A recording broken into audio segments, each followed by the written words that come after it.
കഴിഞ്ഞ കുറച്ച് ദിവസങ്ങളായിട്ട് എൻ്റെ ഒരു ഹാബിറ്റാണ് രാവിലെ എഴുന്നേറ്റിട്ട് നേരെ ഇവിടെ വന്ന് നിൽക്കും, എന്നിട്ട് കണ്ണടച്ചൊരു പ്രാർത്ഥന. അത് നിർബന്ധം. ഈ സൂര്യദേവ ഇന്നത്തെ ദിവസം വളരെ പോസിറ്റീവാക്കി തരണേ എന്നൊരു പ്രാർത്ഥന.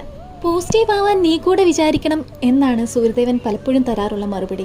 ഡെലിവറിക്ക് ശേഷം ഒരു 1 ഇയർ കൊണ്ട് തന്നെ എനിക്ക് എൻ്റെ പഴയ വെയിറ്റ് തിരിച്ചു കിട്ടിയിരുന്നു. ഒരു 10 വർഷമായിട്ട് സെയിം വെയിറ്റ് തന്നെയാണ് ഞാൻ മെയിൻറ്റെയിൻ ചെയ്തുകൊണ്ടിരിക്കുന്നത്. പക്ഷേ എന്ത് കാര്യം, വൈറ്റമിൻസ്, കാൽസ്യം, അയൺ അങ്ങനെ വേണ്ടത്ര കാര്യങ്ങളൊന്നും എൻ്റെ ബോഡിയിലില്ല. പിന്നെ ഹോർമോണൽ ഇംബാലൻസ്, ഇവയെല്ലാം കൊണ്ട് എനിക്ക് മെന്റലി ഫിസിക്കലി നല്ല ബുദ്ധിമുട്ട്. ഇവയൊക്കെ ഒന്ന് ശരിയാക്കി എടുക്കാനായിട്ട് രാവിലെ വെള്ളം കുടിക്കാൻ തുടങ്ങി, നെല്ലിക്ക കഴിക്കാൻ തുടങ്ങി, ഉണക്കമുന്തിരി കഴിക്കാൻ തുടങ്ങി, നട്ട്സ് കഴിക്കാൻ തുടങ്ങി, ഒരു പ്രോപ്പർ ഡയറ്റ് ഫോളോ ചെയ്യാൻ ശ്രമിക്കുന്നു.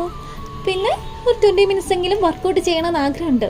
ഞാൻ ഓപ്റ്റ് ചെയ്യുന്നത് ഡാൻസ് ആണ്. അങ്ങനെ ബ്രേക്ക്ഫാസ്റ്റ് പരിപാടികളൊക്കെ കഴിഞ്ഞിട്ട് ഇനി കുറച്ച് സമയം നന്നുമായിട്ട് കുറച്ച് കളികളും കഥകളുമായിട്ട് ഇരിക്കാമെന്ന് വിചാരിക്കുന്നു.